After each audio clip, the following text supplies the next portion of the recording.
Good evening, this is Quintus Curtius. Welcome back to the podcast.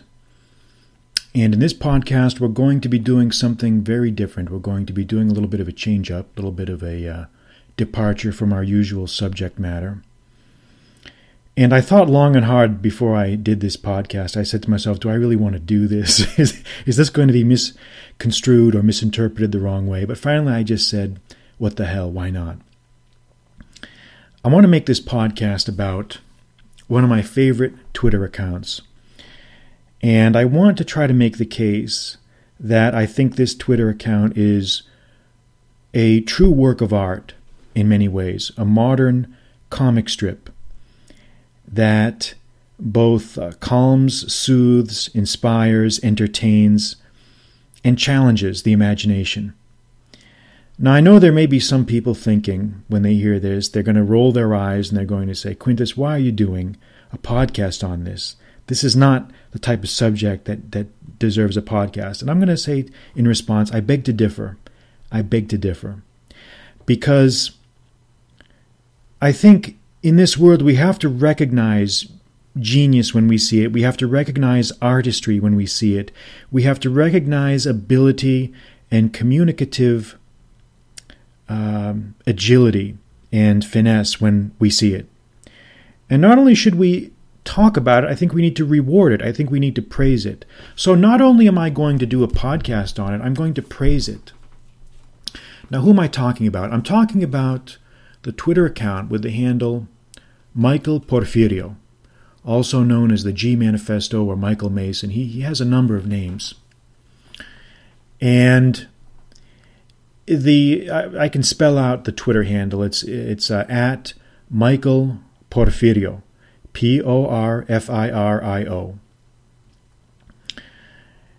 And all you have to do is take a look at his Twitter timeline to see that this is an account that is rightly called a cult account. I think news reporter called this a cult account. And I think that's a good way to describe it.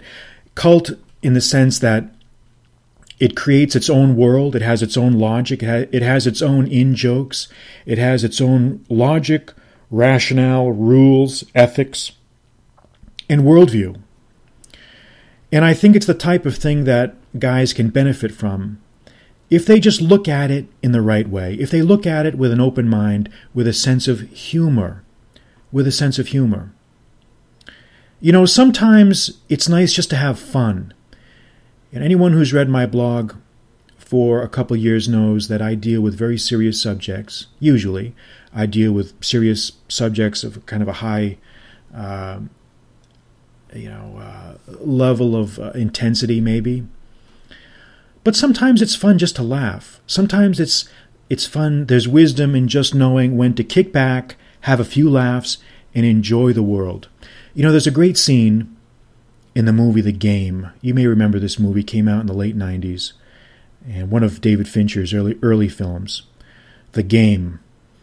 And there's a scene in there where Michael Douglas is having dinner with his brother, played by Sean Penn, and Sean Penn gives Michael Douglas an envelope, and he says, "Hey, Nicky, this is for you for your birthday. I want you to have this." And Michael Douglas, he plays kind of a tight-ass type of banker, investment banker. And he opens it up and he says, what is this? A gift certificate for what? What is this? And Sean Penn says, Conrad is the character's name. And he says, it's something known as fun. You know what fun is. You've seen other people have it. That's kind of his zinger there. Anyway, the point is, lighten up. The point is lighten up. Sometimes you just got to have fun. Sometimes not everything needs to have a rationale or a reason behind it or a convoluted rationale. Sometimes it's nice to just laugh. Sometimes it's nice just to be transported into a different world where different rules apply, or to hear lessons that we already know in ways that stimulate us, inspire us, motivate us. So that's what I want to say about it. So who is the G Manifesto? Who is Michael Porfirio? Well, your guess is as good as mine. But one thing I do know, he's definitely he's a real person. He really is a successful jet set type of guy. He does travel a lot. I know this because I've spoken to him, and his information checks out, and he's on the level. I mean, you can just tell. You can tell when people are on the level or not. And honestly, I think he's probably in his late 40s, just based on some of the cultural references he makes, just some of the things he talks about. I think he's probably involved in the finance industry, and I think he just is a very successful guy, and I think he just likes to have fun. And I think taking on this alter ego, this Michael Mason, Michael Porfirio alter ego, is a way of having fun. It's a way of just unwinding during the just like for us reading this stuff during the day. It's a way of having fun, but it's not just fun. I think there's actually artistic merit to this Twitter account, and to the way he tweets, and to the things that he tweets about, the way he does it, that I think deserve recognition.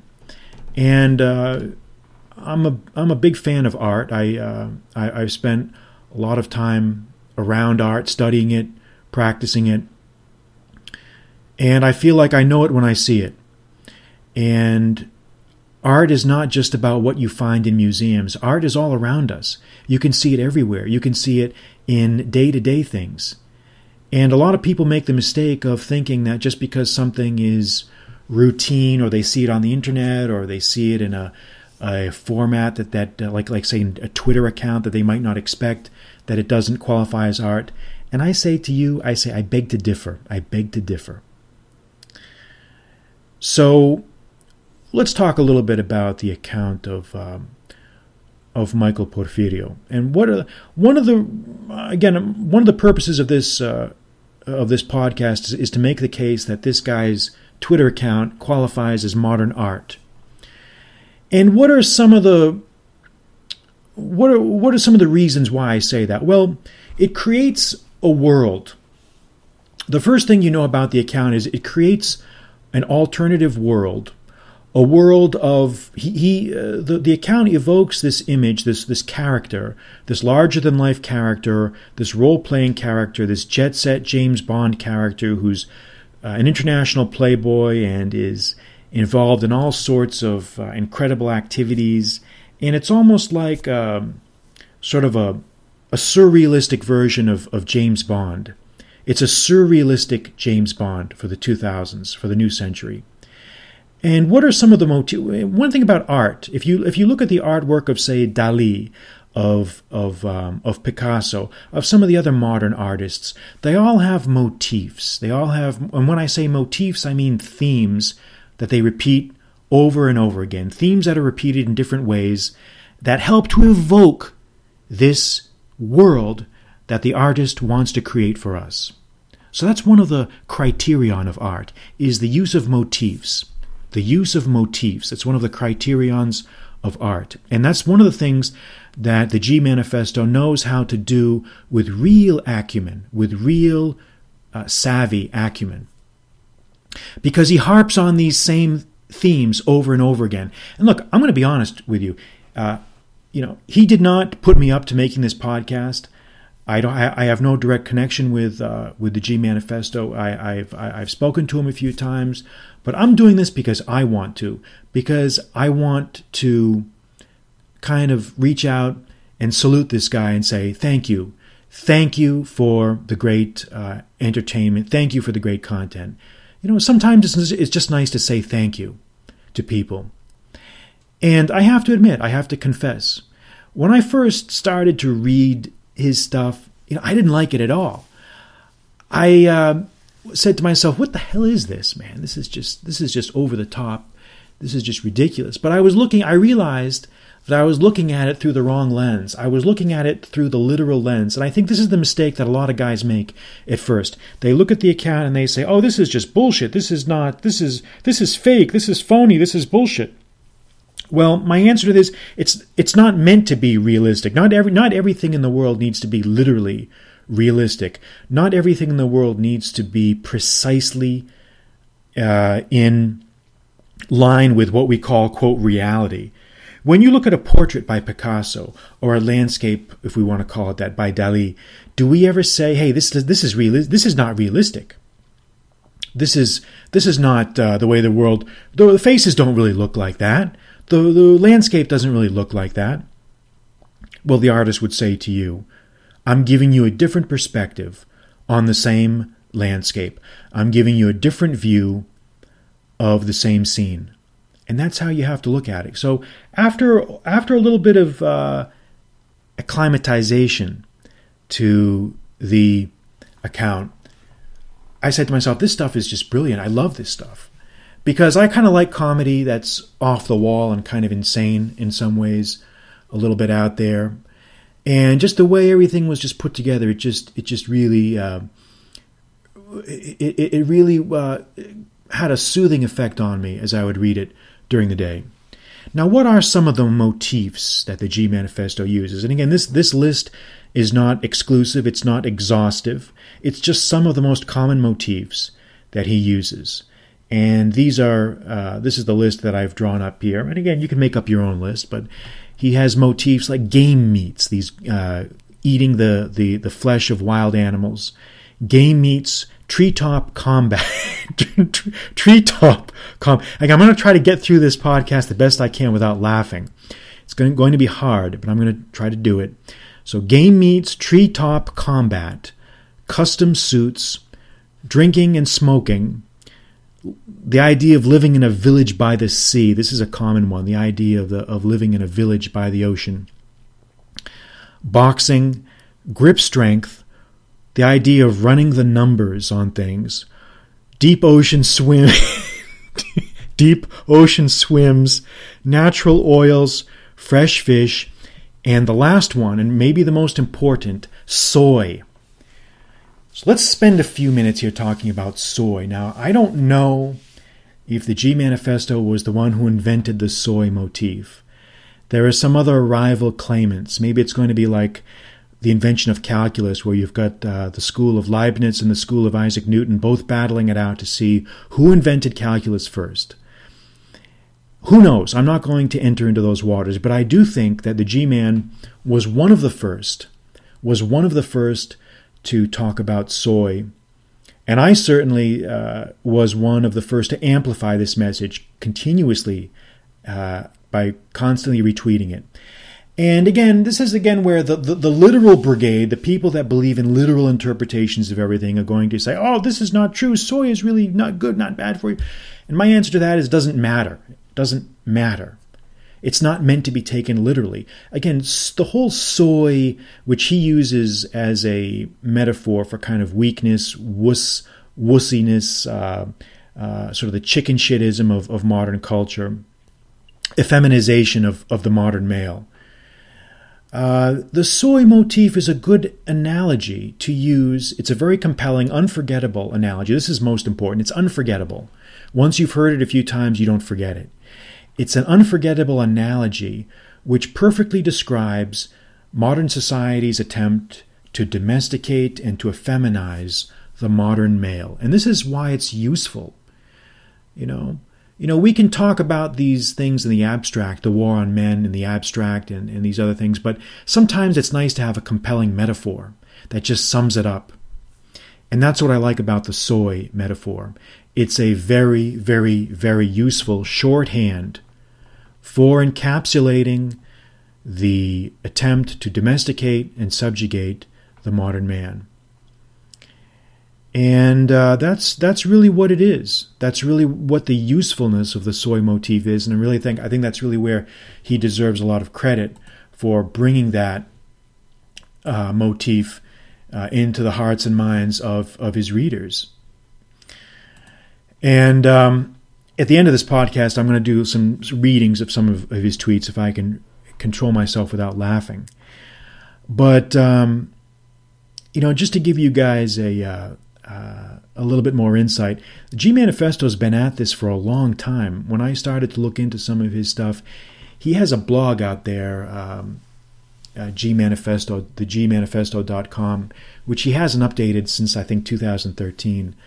And maybe he just ran out of material or things to say, or he probably found out that Twitter was more of a medium that's more congenial to his style. And that's kind of artists do that. One artist can start out painting in watercolors, and then he may find out that, hey, I'm better at sculpture, I'm better at oils, I'm better at writing, I'm better at something else, and that's fine.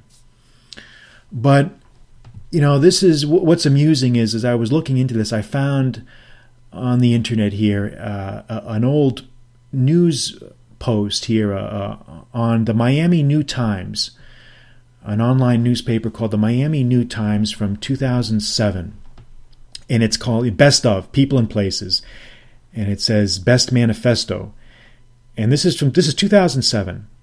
And it says Best Manifesto, the G Manifesto blog. So apparently somebody got wind of his blog back in 2006 or 7 when it was first starting. And I'm going to read this off to you. But he's changed since then. He doesn't really talk about a lot of the same stuff. It's more kind of reached surrealist humor, surrealist stuff here. But it's nice to see what the reaction was back in 10 years ago, 10, 11 years ago. And this is what it says. It says, "We're not sure who actually writes this blog or where the author is from, but whoever it is, we think it's probably a he, given the macho misogynistic rants and the fact that he signs each post as Michael Porfirio Mason, a.k.a. the People's Champ." Visits South Beach often to wine, dine, and scheme while lounging with a couple G's in the pocket of his Boateng suit. The author's main passions in life are making money via shady enterprises, sleeping with models, and dressing to kill. The blog, which has been online since September 2005, may be totally fake, but it's entertaining as hell, especially when Miami is the topic. Here's an example of his dubious prose taken from the Post, the South Beach War Report. And this is a quote. Regular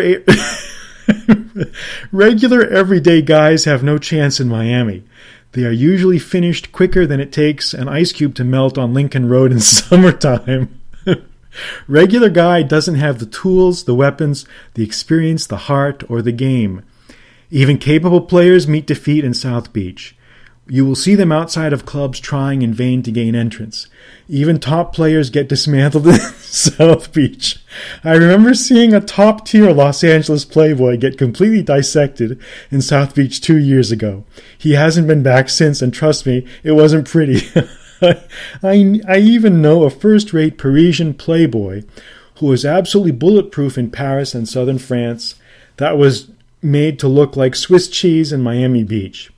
There's a certain skill set that you must master, that you must have if you want success in Miami Beach. End quote. So anyway, I just thought that was just funny to read that. But again, I think again the problem that this person made who wrote this newspaper, again, you have to separate all this stuff and realize that the goal here is to have fun. The goal here is to enjoy the account, enjoy the Twitter account, enjoy the tweets for what they are.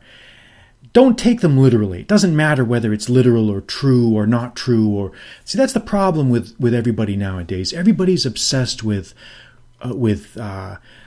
analyzing and overanalyzing and critiquing and judging. Sometimes things are just what they are, and you can just enjoy it for face value. And why I think it's great art is these are I'm going to give you some of the specific reasons why I think the Twitter account of the G Manifesto is good art. It's good comic strip art. I would call it comic strip art. Number one, it creates a world. It creates a world of this character, this international custom suit wearing guy who lives in a village by the sea, which he protects like a fiefdom. He defends like a fiefdom. Who protects against, who calls out the soy-infused world out there, and meanwhile keeps his strength and his testosterone up by eating game meats, natural oils, drinking and smoking, swooping mass models, and eating fresh fish oil and other natural oils. Okay, it's a caricature, but see, this is the thing that the nerds never understand. This is what always frustrates me, and this is what the nerds never get. There's that scene in the movie Goodfellas where the narrator, the narrator of the movie, I'm trying to think what his name is. I can't remember, but the narration of the movie. He says that's what the FBI could never understand about the wise guys. It was just protection for guys who couldn't go to the cops, And I guess the reason why I'm using that analogy is because if you're not in a certain world, you can't really understand the rationale for why people do certain things. And a lot of these nerds who write these newspapers, they don't understand that guys need motivation. Sometimes it's nice to have a caricature just to keep your morale up, just to keep you motivated. It doesn't matter whether it's true or not. It doesn't matter if it's literally everything true. Now, I can tell you there is enough truth. The G-Man is a real person, and he really does do a lot of the things that he writes about. Now, obviously, I think there's artistic license and exaggeration and surrealist hyperbole, but he definitely is traveling. He's definitely out there traveling the world doing stuff. So what's wrong with a little bit of hyperbole? I mean, that's what the poets do, And we're going to talk a little bit about that in a few minutes here. So number one, it creates a world. It creates a distinct world. And number two, the reason why I think his Twitter account is has artistic merit, is look at the structure of the tweets. The structure of the tweets. If you look at them, have you noticed, or I've noticed, because I pick up on linguistic things, the spelling of the words, the random capitalization. It's very idiosyncratic. The spacing between the lines, he deliberately leaves a space between the lines of text, which has the effect of making the tweets bigger, which helps them to stand out in your mind better.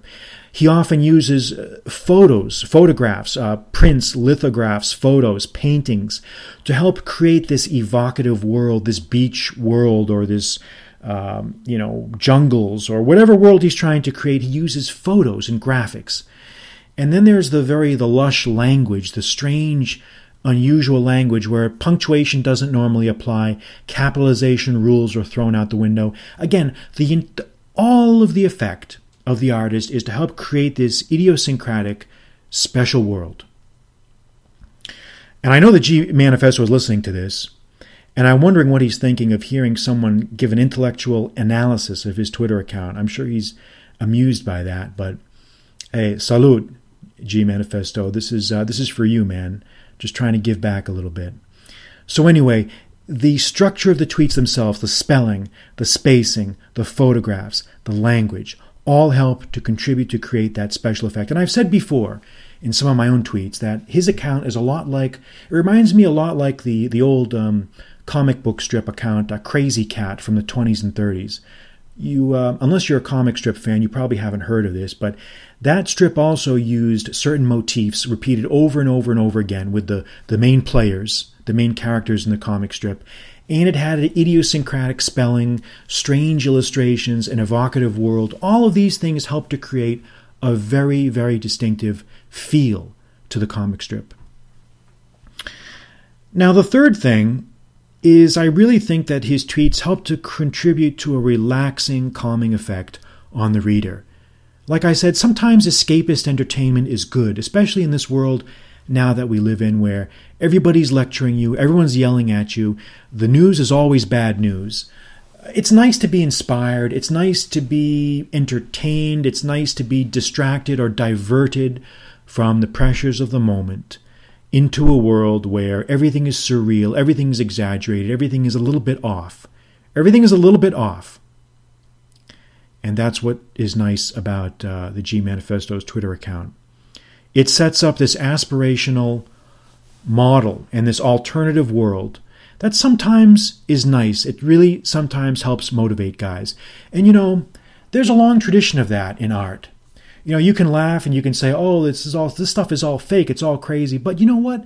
What about all the ancient myths and legends and stories, weren't a lot of those exaggerations? Have you ever actually read the Odyssey? Have you ever actually read the Iliad? If you have, you would know that those poems are filled with ridiculous hyperbole. They're filled with amusing, entertaining anecdotes that are unforgettable. And that really is what it's all about. It's the idea of creating this alternative world that you can escape into and enjoy yourself with. All right, what I'm going to do now, if I can get these tweets out here without laughing, is I'm going to go through Mike's Twitter timeline here and see if I can read off some of his tweets here. And here's a couple from today, one from 3 hours ago.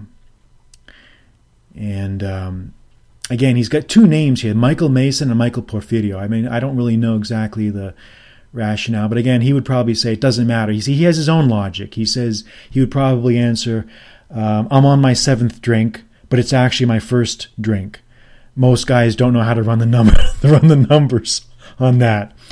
Okay, so here's the first tweet that I'll read. Most people do not know, but sometimes I eat Jell-O when I don't feel 110% plus. And when I say I eat Jell-O, I really mean I eat the belly fat from a wild boar with my sled dogs, the original Jell-O. There's a painting of a boar being hunted. I refuse to look up things on Google. The answers they give are always about soy. I find my answers by exploring the world with my sled dogs, exploring the world, the original Google search tool. No one has refused to look up more things than me. These are some paintings of this. Here's a good one. The biggest problem with most of these millennial guys is that you tell them that they need to do a, quote, martial art, but they just end up they just end up swooping guys named Marshall and Art and end up eating tons of soy. It's diabolical what deep soy has done to the millennials. All right, I can't. How far I can go on here before I just lose it. All right, here we go. Weesh dude. That's another one of his words. Weesh is his word for kind of lame or weak. Weesh dude. Can we record your voice for voice recognition purposes? Me through a voice scrambler. No. All right, here we go. Here's a good one. I like this one.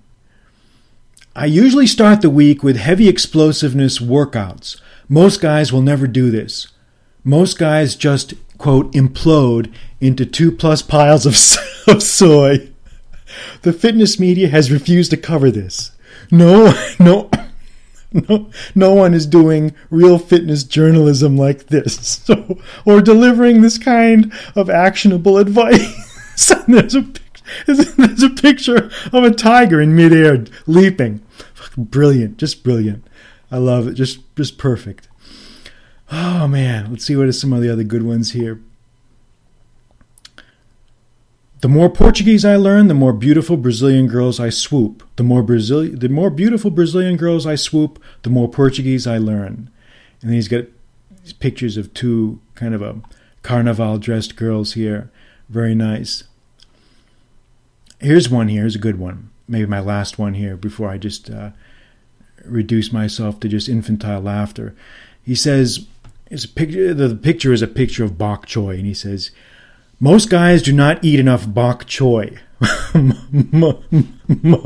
most guys just get confused and eat bok soy instead, and swoop tons of Cantonese guys named bok, and swoop tons of Fukienese guys named choy, and eat tons of soy. Again, so anyway, it's just, again, it's all about creating a world. And you know what? This type of humor may not be to everybody's liking. I accept that. That's fine. But I wanted to make this podcast anyway, just as kind of a tribute and just in the spirit of having fun. Because again, sometimes fun does not need any other justification. As Sean Penn said in the game, It's known as having fun. You've seen other people have it. Anyway, if you can, follow this guy, follow the G Manifesto, have a few laughs, and let's see if the media refuses to cover this. Until next time, keep laughing, keep the morale up, and we will talk soon. This is Quintus Curtius. Good night.